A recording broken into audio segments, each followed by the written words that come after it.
Well, I haven't ever played here in Greenock before, the Beacon Arts Centre. It's a beautiful venue, and I'm delighted that tonight on a miserable November Saturday night, people are going to come out and give us a full house.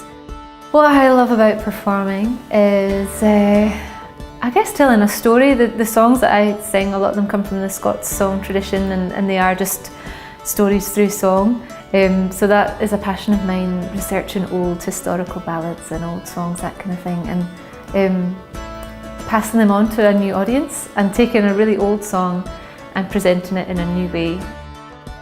Growing up, I wasn't particularly, patriotic, but I suppose my hobbies tended to have a connection to Scotland. My mum was a dancing teacher, and so I grew up, my whole childhood was dancing, not just Scottish dance, but that was a big element.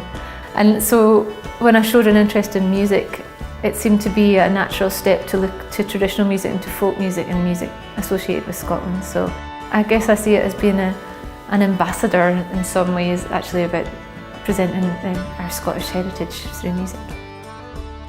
It's a really vibrant scene in Scotland. There are lots of young people involved, and it's a scene that appeals to all ages, really.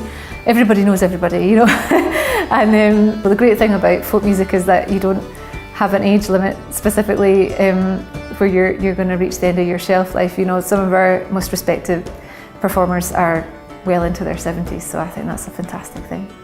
A gig for me, we arrive at the venue, instruments out, plugged in, do a sound check.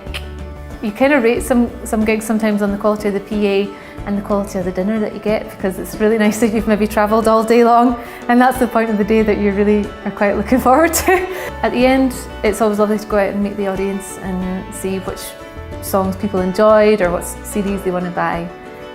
Earlier this year I released an album called Echoes, and it's the one I'm most proud of, actually, and I'm really pleased with how it's been turned out and also been received. I guess for me, I've always had one foot in either camp of being quite traditional in my song choice and also songwriting, but Echoes was really more of a return to the traditional end of Scottish music.